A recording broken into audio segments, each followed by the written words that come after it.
Hello, I'm Steve Davis, and welcome to another episode of The Roundtable. Thank you very much to Jefferson College Television for allowing to sponsor us and be here today. We've got an interesting program. It's the beginning of a new school year. You've been driving around seeing all the children back at the play yards, neighborhoods, the school buses. With us today is Linda Hardgrave. Linda is the chairperson of an organization called Windsor Pride. And Linda, welcome and thank you for appearing today. Thank you for having me, sir. And tell us a little bit, what is Windsor Pride? Well, I'll start out with giving you the acronym. It is Partners Responsible for Increasing Drug Education. We started as a very small group in the Windsor School District almost 10 years ago, and we were just finding that mostly the high school at the time, parents finding them at home, having a beer when they get home, finding stuff happening at schools, and we felt that it was time to help the school district out. And so we formed a group, and as we moved on, we finally found the name of Windsor Pride, which we think fits the committee, the group very well, because we are all partners in taking care of our youth, and it doesn't matter if you are a business person, a community person, a teacher, etc.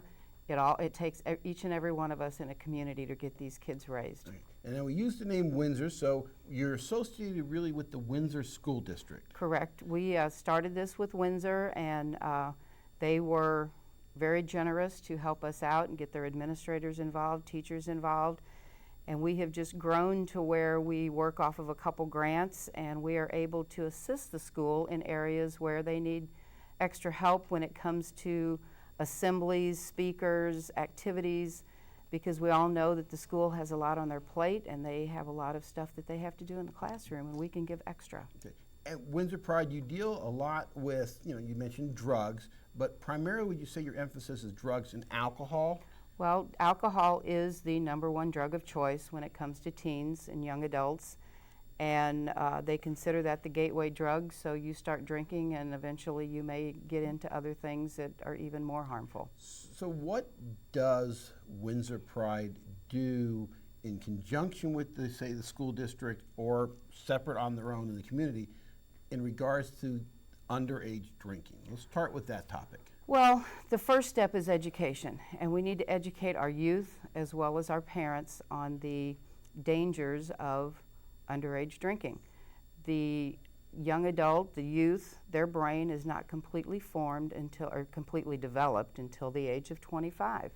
So anytime they put a substance like alcohol or any other drug, it will damage their brain cells.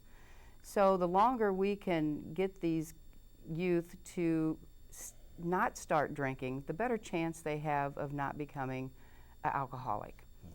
We're not any type of, like an AA program for kids. This is early prevention. Early prevention. What kind of programs do you sponsor, or what events do you do to get the children to, basically, this is similar to the DARE programs my children used to belong to when they were in school.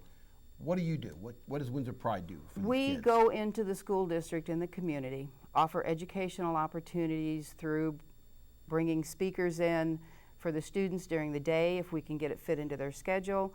We do evening events. We have an annual Pride Night Out where we bring speakers and different organizations from the community like the health department, Test My Teen, ComTree, all of those organizations that are basically working in the prevention treatment field also.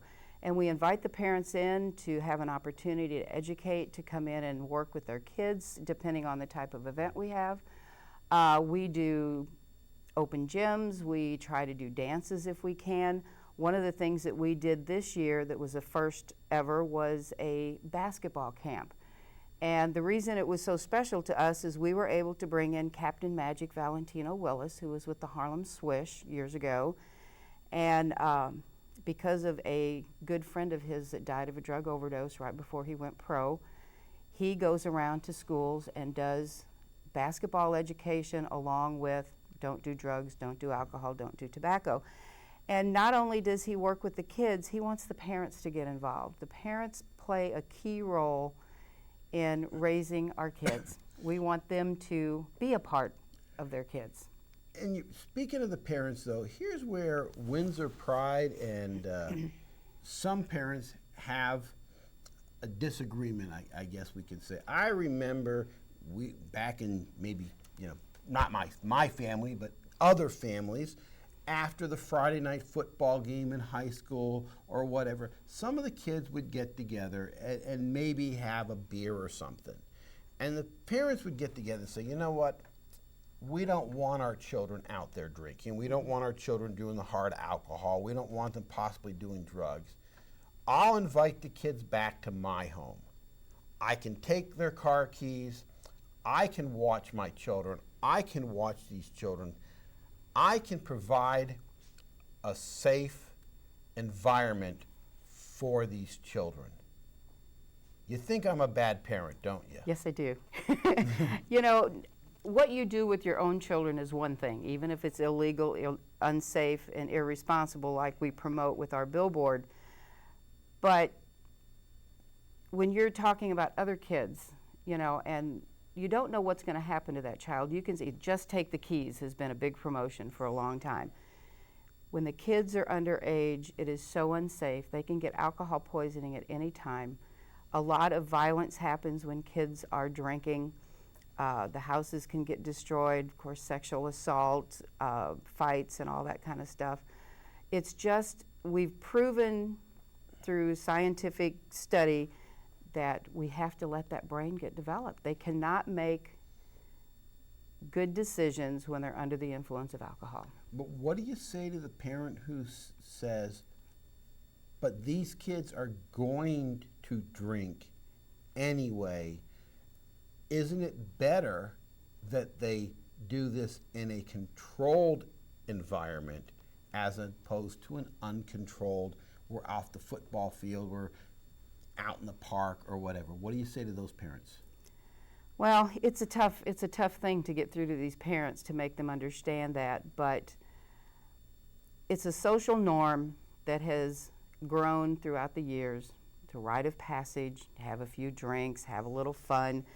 But we all know that when you start drinking, you run into a risk of going too far with that. And once you have fed yourself so much alcohol, and the brain cannot recover if they continue to alcohol. Binge drinking is very dangerous. That's where alcohol poisoning usually comes into. They go to that house, they have 5 or 6 drinks in a couple hours, and they pass out and they die. It's just not the thing to do because they're not of age, it's not legal, it's unsafe, and it's irresponsible. And speaking of it's unsafe, it's illegal, and it's irresponsible, I've been driving down around the county, and it's amazing. I just keep coming across billboards with that information, and there is one up in the northern part of the county, which basically just says, don't serve alcohol to teens. Mm-hmm. It's illegal, it's unsafe, and it's irresponsible. That's put on by another Pride organization. Well, we actually had a billboard up on I-55 right at Imperial that looks just like this one, except it had the Windsor Pride logo on it. And our state grant that we work under that helps us with Windsor Pride and the underage drinking task force had that one up for a while. And then a couple years ago, we were blessed with a federal grant through the Office of National Drug Control Policy. That's a tough one for me. And we were able to take our efforts countywide. That was one of the things that in my years with Windsor Pride, we had hoped that we could get all the school districts, all the communities working together for the same result. Because they all have DARE, they all have activities, they all want the kids to grow up in a safe, healthy environment. And we were able to do that, and we have about 5 or 6 schools that work very closely with us. A lot of the county agencies work with us, and we're just trying to spread our message and our educational opportunities throughout the county, so we're all working for the same thing. Let's talk a little bit about the part with the parents again. And you mentioned, well, parents, whether you, I guess, if I want to give alcohol to my child, if I disagree with you and I think I'm going to protect these children by having it, you always come back with that, I guess, phrase. It's still illegal. It's still illegal. here in Jefferson County, and I got to say, this is the first that I've ever known about it, the prosecuting attorney's office, Forrest Wage's office, is actually prosecuting parents who are allowing these parties to take place. The assistant prosecuting attorney, Jeff Heater, works very close with us, so does Forrest Wege, and Jeff has kind of taken the reign on this. This is part of his responsibility. And I believe he worked in another state where they took this very seriously, and they said the only way we can combat this is to find people responsible. Now, if they have a party and the kids are drinking, of course, they can get a MIP, minor in possession, and if they keep doing that, they can end up paying a pretty good price too. But the parents, you know, if the parents are home, if the parents are gone, they can be responsible for what's going on in their home and on their property. And we always just talk about responsibility. Oh, they could be sued. And people say, oh, if they get kids get injured, be sued. They're getting arrested now. They're getting charged with contributing to the delinquency of a minor by supplying alcohol. Right. Or not even supplying it, just allowing it to knowingly allow it to be consumed on their premises. And you know, that word knowingly is a hitch in the system sometimes. And one of the things that we have been told before in different conferences, knowingly is a big word. If you have 17, 18-year-old kids in your home and you leave them alone and you have a garage full of beer, there's a very good chance that something can happen. So not at my house. Well, it never happened at my house either, thank goodness. But you can you can take that knowingly a little too far. And you know, when you leave kids at home alone, anything can happen, from a fight to a broken window to getting into the beer supply or the alcohol supply. So they're finding that they need to really, you know, they say if you left your home under the charge of a couple kids and then 50 kids come over, it's your responsibility to know what's going on in your home. And they'll suffer the consequences. And like I said, it's over the last couple months, the summer of '09 forward, parents are starting to face criminal sanctions as a result of this. But what do you do? What do you tell these parents that, well, you know, I drink, my parents drink, my grandparents drink, we all work at the brewery. You know, the brewery's the one who gave us the beer. How do you relate? I mean, do we have a sort of a conflict here in our society? One side is saying don't drink, don't drink, don't drink, while the other side is saying thank you, Anheuser-Busch, for the charitable donation you just made to our organization. And that is very tough, but it goes back to that, and the social norm is a word that I've learned since doing this work, and because we know so much more about alcohol, all the money that is spent in treatment and recovery, that could be so much more used for something else if people don't end up in treatment and recovery. So we just want people to stop and think about what they're doing, make a good decision. It's no different than getting on a bike without a helmet. If you fall, you're probably going to bust your head open, you know. There's all kinds of safety things. We put airbags in cars, we do this, we do that, but yet we let teens get served. And it happens at home, it happens at the grocery store sometimes, at bars, at restaurants.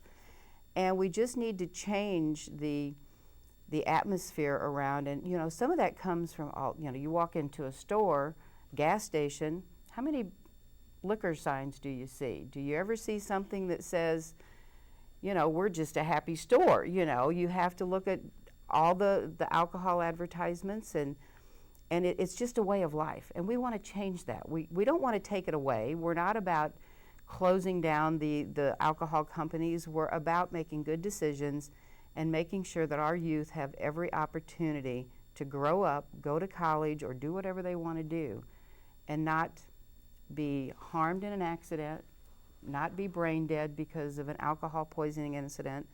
We just want them to have a happy life. You know, they try to grow up too early sometimes. And on the same note of growing up too early, and I know this question has been raised to you, the drinking age. Yeah. Back when I was in school, the drinking age was 18.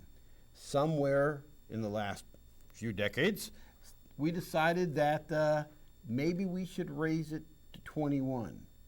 The question is why? You're not responsible enough. But it brings me back to me the 1960s, 1970 questions. If you can send me off to war, if you can give me a gun, if you can tell me to charge the enemy line and risk my life defending my country, how in the same breath do you tell me that as an 18 or 19-year-old serviceman, I'm not responsible enough to have a beer? Well, you really some tough questions here. My personal opinion, I always go back to that word illegal. They want to lower the drinking age. If evidence of brain damage is not enough, I don't know what is. Back in the 60s, you were drafted. You didn't have a choice. A lot of people didn't. And so you're there because you got drafted, and we all know that smoking and alcohol use and drug use in the military usually gets pretty prevalent. Now you make a choice to go into the military. I honestly do not see where the guns and the alcohol mix. Number one, do you really want them to mix? Are you old enough to make a decision about going into the military at 18? Yes, no, maybe. But you make that choice. I believe the alcohol drinking age should stay at 21 or go to 25. That's when your brain is fully developed. Why don't we go up instead of going down? If you change it to 18, how many 18-year-olds are still in high school nowadays, since they up the age of when you start school? Then you're having kids come to school even more under the influence of alcohol. And I fully accept that. Again, I led that sheltered life, but there were those kids when the drinking age was 18, and we did know in high school a few times some of our older classmates were 18, and they could walk into the liquor store and buy the keg of beer legally. Mm-hmm. There's that a lot of things. So you know what? Maybe it should be kept out of high school. Maybe it should be 19 or upon graduation of high school or a GED.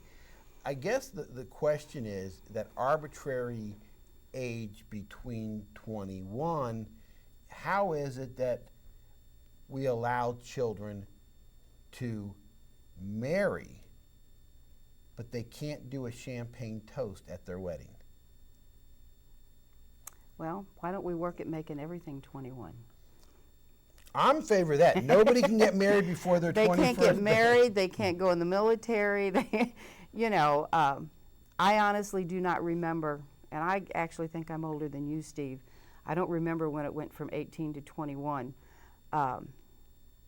I grew up, there was kids that did drugs, there were kids that drank alcohol. I did not. My parents instilled in me, it's illegal. I always keep going back to that. Right from wrong. We're teaching character education in our schools every day. It gets stronger every day. It's all about character education. You want to be a good person.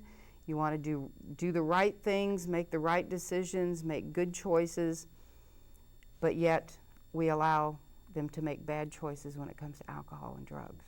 And drugs really isn't in there because there's no age limit on that. But well, I'm here with Linda Hardgrave of Windsor Pride, and we're talking alcohol, responsibility, teens, and what we can do to combat, participate, or be part of the solution to this epidemic problem. Mm-hmm. And we will be right back in just a moment. It's like going to Harvard in Jefferson County. Students have the best education possible. Top-notch education. Quality education is a 10. I love the fact that Jefferson College is so close to my home. It's great. I love it. It works for my schedule. The housing is incredibly convenient. Class schedules are very convenient for students. I'm Stacy Self. I'm Kimberly Clark. I'm Nick Schaefer. I'm Della Selman, and I discovered my future at Jefferson College.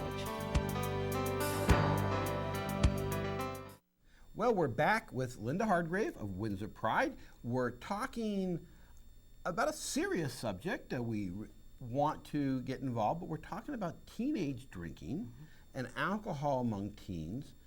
But more, we're talking about what can we as a group, citizens, society, parents, schools, our business community, do to persuade teenagers that they should at least postpone their alcohol consumption age until they're legal? Now, you work a lot with Windsor Pride, works a lot with your business community. You're a not-for-profit organization. Yes. You have, let me put this down here, zero income that's not donated or granted to you. Exactly. So you function. Business community plays a vital role in that. Yes, they do. How does the business community work with you? What do you do with them? Tell me about that partnership. Well, you know, we have, in the Windsor district especially, they're almost all small businesses. But we can normally go to them for a donation, whether it be cash, whether it be product, to use at an event, incentives to try to get people to come. If we have a trivia night, which is one of our only fundraisers that we do, that gives us the ability to offer a fun night where people can have a lot of fun and maybe win a prize. In the same turn, we will make sure that we always advertise those businesses, that they are a proud supporter of Windsor Pride. And we try to work with them, depending on the establishment, that we want to all do the same thing. You know, there's a lot of retailers that sell alcohol, legally, of course. We are getting ready to do a retailer's training, which doesn't happen very often in Jefferson County. The Sheriff's Department does it periodically, but we feel that there is a need, and I actually understand that a lot of the establishments want to have that training, so they totally understand the legalities of serving underage people. See, I don't understand the need for training. If they'd follow one simple rule, if there's no gray hair, card. Well, you might not even be able to go by that rule anymore with as many light-haired people there are on the top, you know. But they need to understand the laws. They also get trained in how to recognize fake IDs. They need to understand that just because that young gentleman has a full beard and he looks like he's 30, they still need to card him, you know. We want to be able to work with these establishments because we don't want them to think that we're trying to shut them down. We just want them to also act responsibly when it comes to that. And that's one thing I want to point out about Windsor Pride, which separates you from a lot of these other organizations.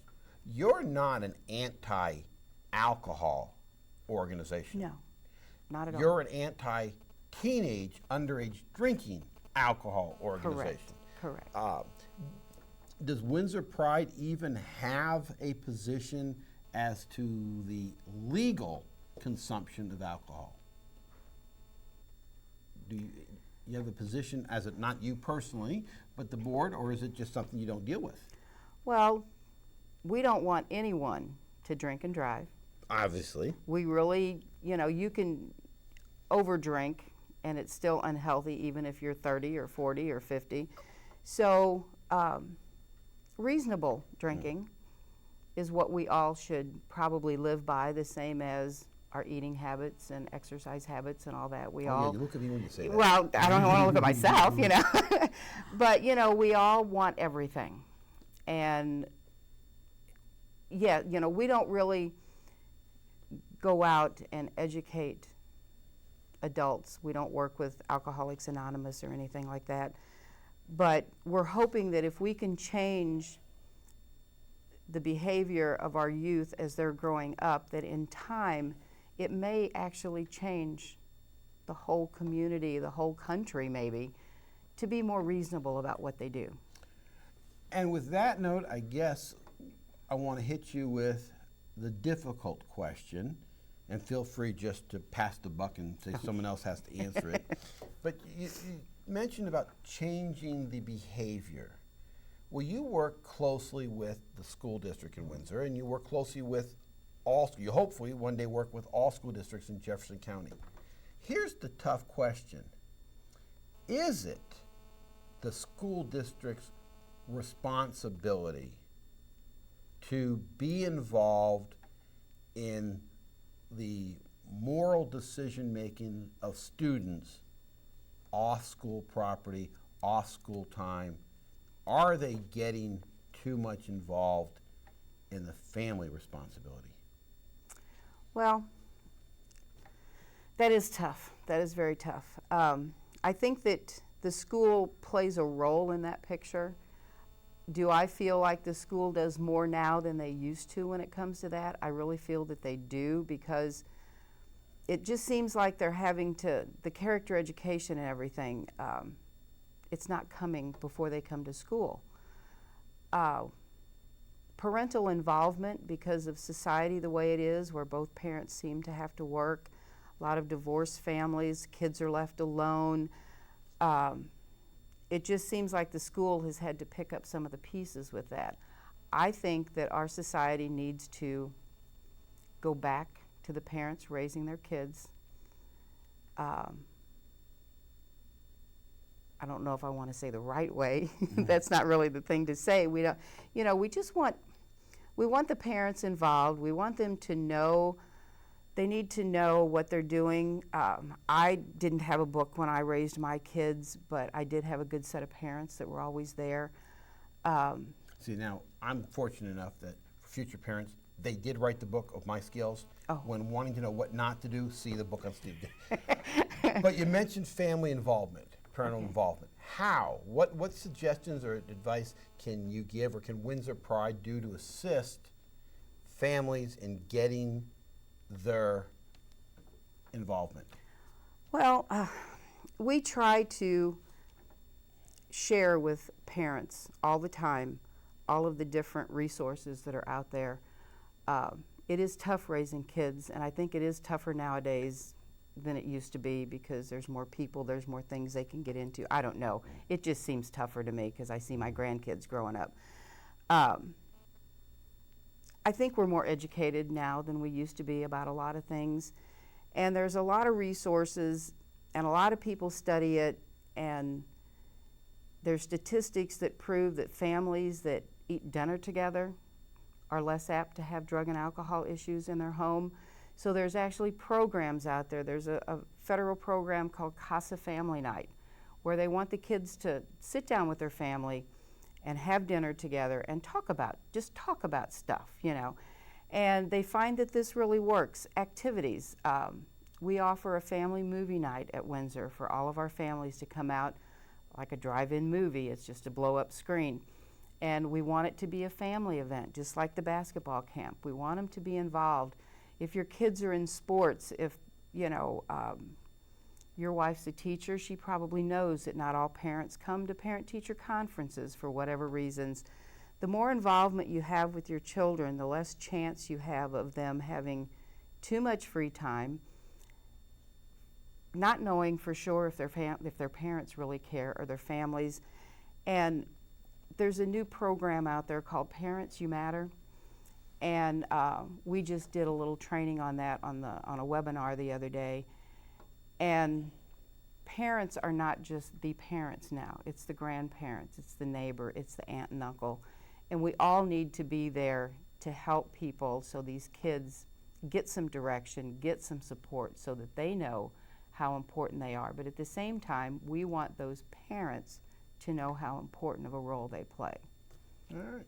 Well, Linda, if people are moved by this presentation today and they want to get a hold of Windsor Pride, and they want to say maybe volunteer or donate money to help Donations Pride, or are just great. show up at one of your functions to help out, manpower, how can they get a hold of Windsor Pride?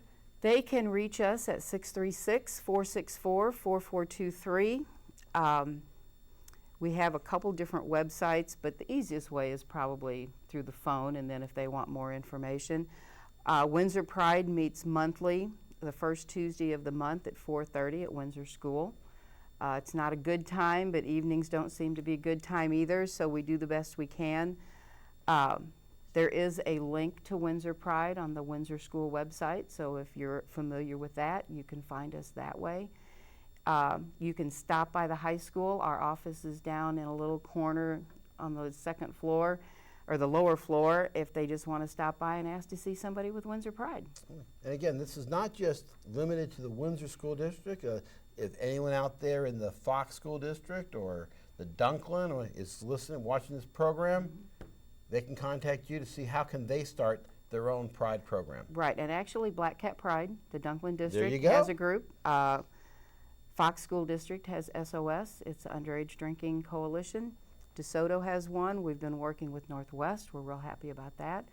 And You missed the Festus people. Are they behind the ball? Festus people, we haven't really grown together with them, but we're out there working. You know, Festus, Crystal City, actually had a phone call from St. Pius today for some information. So it takes time. There's not enough hours of the day to go out and sit down with the superintendent or principals and try to sell our program. But I think the county is learning more and more about who we are and what we try to do, and it's all about having a healthy environment to raise our kids. All about alcohol-free teens. Alcohol and drug-free, you betcha. All right. Well, it was Linda Hardgrave today with Windsor Pride. Linda, I thank you very much for taking time out of your obviously very busy schedule here Well, to come talk with us today. I appreciate you asking me to come. Well, on behalf of the Roundtable and Jefferson College TV, we thank you. And then we'll have another exciting program next week at the same time. Very good. Thank you. All righty.